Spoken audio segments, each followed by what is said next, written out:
Historia oculta del fascismo catalanista, de Macià a los hermanos Badia. Una de las más notorias operaciones del proceso independentista ha sido el vaciado sistemático del lenguaje para manipularlo a su antojo desde la más absoluta banalización.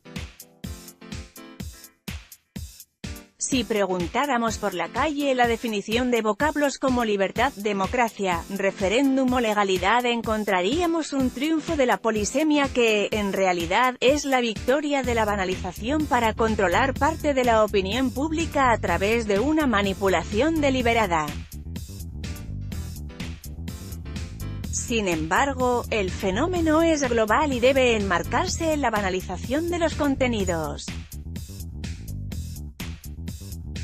Por eso durante estos últimos años la acusación de fascismo ha salido a relucir por todas partes con demasiada facilidad para descalificar al adversario cuando muestra más bien una evidente falta de argumentos. Definir al movimiento independentista catalán como fascista es peligroso, entre otras cosas por emplear ese paradigma del mal del siglo XX en los tiempos presentes. Decía el historiador Josep Fontana que cambian las definiciones y se mantiene el cuerpo que las configura.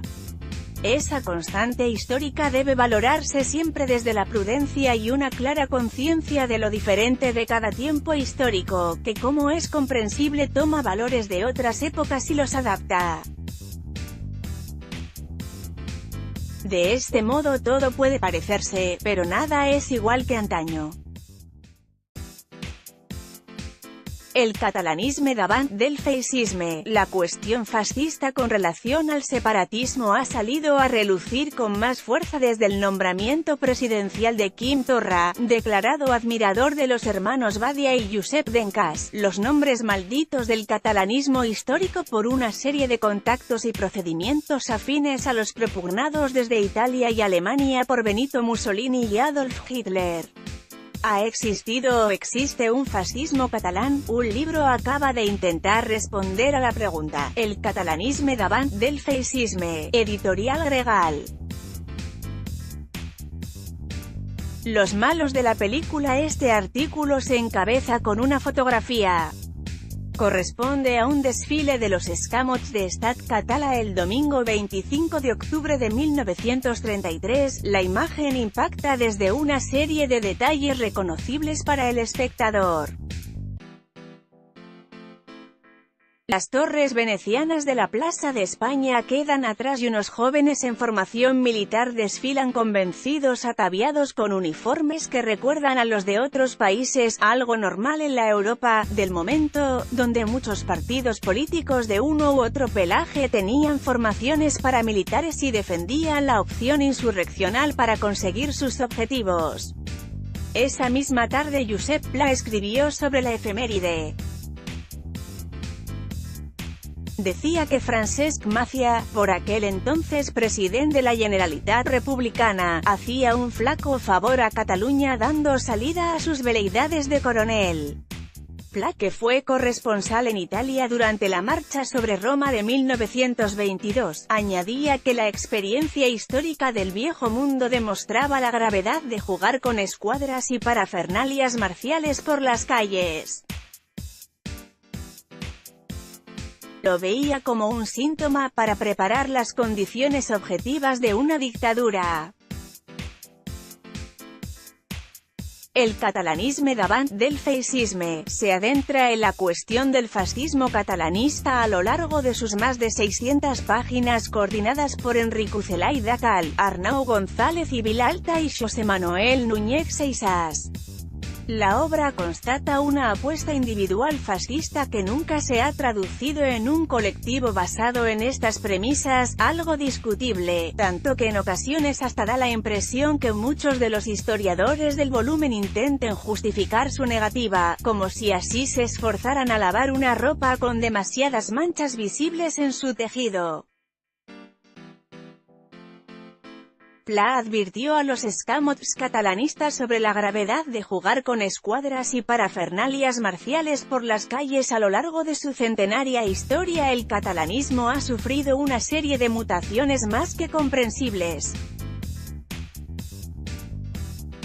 La idea inicial, de amplio espectro federalista, se concretó en 1901 mediante la fundación y entrada en escena de la Lliga Regionalista, que con tan solo un mes de existencia consiguió representación en las Cortes españolas, iniciándose así su dominio en el panorama catalán hasta 1931, cuando ERC tomó su relevo. Las 3 décadas dominantes de la formación de Prat de la Riba y Cambó ilustran puntos de un ADN aún palpable en las señas de identidad catalanistas, desde el valor del civismo hasta el antimilitarismo, este último simbolizado en la formación de Solidaritat Catalana tras el ataque del ejército a las sedes de la revista satírica Cucat y del periódico L'Absou de Cataluña a finales de noviembre de 1905. El extremismo. Estos valores positivos no excluyen otros de cariz bien distinto. Tras la unidad inicial, el catalanismo político se dividió entre una derecha sólida y una izquierda errante en busca de una concreción que le permitiera aspirar al poder. Los enemigos eran claros. De un lado, el lerrouxismo, azote tanto de los defensores de una nueva integración con España como de los anarquistas, prevalecientes en el universo obrero hasta 1936 y supervivientes del odio de clase esgrimido desde la burguesía adepta a la Lliga y los núcleos independentistas. Tras la conclusión de la Gran Guerra se gestó en Europa una ola de desencanto, madre de una serie de totalitarismos. La consecución en 1914 de la Mancomunitat, primera descentralización de la España contemporánea, coincidió con el estallido de la Primera Guerra Mundial y el canto de libertad para las naciones sin Estado propugnado por el presidente estadounidense Woodrow Wilson, quien sobre todo pensaba en núcleos poblacionales pertenecientes al Imperio Austrohúngaro. Este aire independentista conllevó la intensa campaña pro Estatut de Autonomía de 1918 a 1919, arruinado cuando la cuestión social hizo que Cambó prefiriera defender la cartera a la bandera. Tras la conclusión del conflicto bélico, se gestó en Europa una ola de desencanto, auténtica madre de una serie de totalitarismos cultivados sobre todo entre los perdedores del envite, bien fueran veteranos del ejército o grupos extremistas incapaces de aceptar la derrota. En 1919 el fascismo recibió carta de fundación en la Piazza San Sepolcro de Milán a manos de un antiguo socialista. En Alemania la atmósfera también era propicia para ese giro copernicano, como explica Thomas Weber en su espléndido «De Adolf a Hitler», editado esta primavera por Taurus. Hasta España, sumida en una crisis sistémica sin parangón, sintió esa veleidad con el ascenso al poder en 1923 de Miguel Primo de Rivera, a quien Alfonso XIII quería hacer su Mussolini. Semillas del fascismo a la catalana fue en ese paréntesis cuando surgió el independentismo catalán, reforzado por la dictadura del general jerezano. Por aquel entonces sus fuentes de inspiración provenían de Irlanda y Lituania, ejemplos de liberación a los que se unió el modelo militarista a partir de la trayectoria de Francesc Macià, fundador de Estat Català y protagonista del intento frustrado de invasión de Cataluña en 1926 desde Prats de Molló. El fracaso de su órdago supuso un magnífico trampolín de despegue para su causa al internacionalizar la idea en un juicio donde su nombre se propulsó al estrellato y le permitió conseguir un importantísimo capital carismático que digirió desde Bélgica, a la espera de la caída del padre del fundador de la Falange. Viñeta publicada en el Benegre el 17 de enero de 1933. Asimismo, durante los años 20 se produjo un gran incremento de la inmigración española en Cataluña. Las estadísticas muestran cómo durante ese decenio la población barcelonesa creció en más de 300.000 habitantes, fruto en parte de los trabajadores murcianos del metro de la ciudad condal y los empleados en construir los edificios de la Exposición Internacional de 1929, hacinados en casas baratas y barracas que permanecieron casi hasta la inauguración de los Juegos Olímpicos. El término murciano se convirtió en peyorativo, constituyéndose en precedente del más famoso charnego, que quizás solo se eliminó, si bien algunos lo han intentado reflotar desde esencialismos supremacistas, con el ascenso de José Montilla a la presidencia de la Generalitat en 2006. Cuando ERC copó las instituciones tras el 14 de abril intentó orquestar deportaciones de esos mal llamados extranjeros a su lugar de origen. Lo cuenta Chris Ealam en La lucha por Barcelona, Alianza, y lo corroboran ilustraciones del período que criminalizaban a los recién llegados con el absurdo de identificarlos con el anarquismo, como si los ácratas solo existieran por un prodigioso influjo ajeno a la catalanidad. Cuando ERC copó las instituciones tras el 14 de abril intentó deportar a los murcianos a su lugar de origen. Otra semilla de un hipotético fascismo a la catalana radica en la misma fundación de Esquerra Republicana de Cataluña.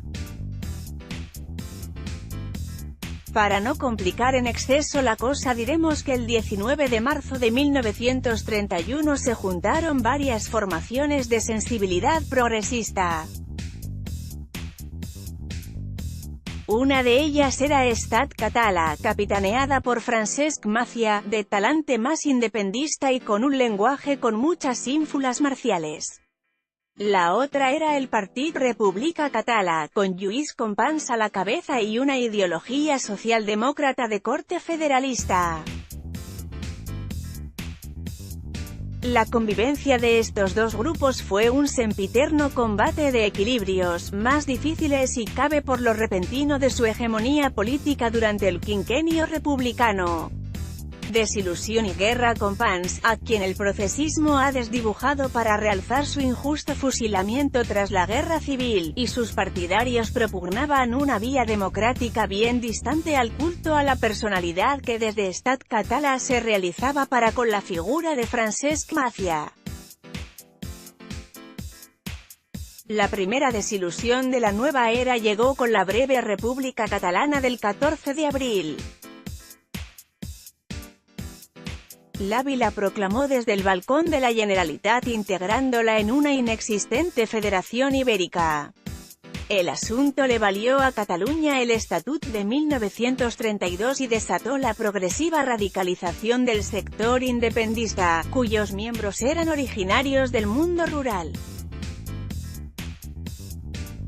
La juventud, tan apreciada por los fascismos, cobró relevancia con las, valga la redundancia, Joventuts d'Esquerra Republicana de Cataluña, a las que muchos vieron como émulos de los escuadristi mussolinianos. Sus líderes son la página negra del catalanismo entre torturas, ataques a redacciones de prensa, cuadros jerárquicos, represión del anarquismo, exaltación del paramilitarismo y un culto a la violencia más explosivo si cabe desde que se transfirieron las competencias de orden público a la Generalitat. Los hermanos Badia. Ese momento sitúa en el primer plano a Josep Dencas y los hermanos Badia. El primero se definía como nacionalsocialista y ocupó la Consejería de Gobernación hasta la revuelta de octubre de 1934, cuando tras la proclamación del Estado catalán dentro de la quimérica República Federal Española huyó para no volver por las alcantarillas del Palau de la Generalitat. Antes sondeó al cuerpo diplomático italiano en Barcelona en busca de eventuales apoyos. Los segundos fueron adalides de la lucha armada para lograr su sueño emancipador del resto de España. Los Badia, jóvenes turcos de la Cataluña republicana, volvieron al país tras las elecciones de febrero de 1936, quisieron reorganizar la componenda militar de Estat Català, ya separada de ERC, y fueron asesinados en el centro de Barcelona a media tarde del 28 de abril de 1936 por miembros de la FAI como represalia por sus anteriores actos contra los anarquistas. Aún hoy en día se les homenajea en esa esquina de las calles Muntaner con Diputació. Un vídeo de YouTube nos ofrece el acto de 2013, con la presencia de Quim Torra y Oriol Junqueras. Ninguno de los dos resalta lo esgrimido en este artículo. La omisión del pasado molesto es el fuego que enciende las llamas del presente.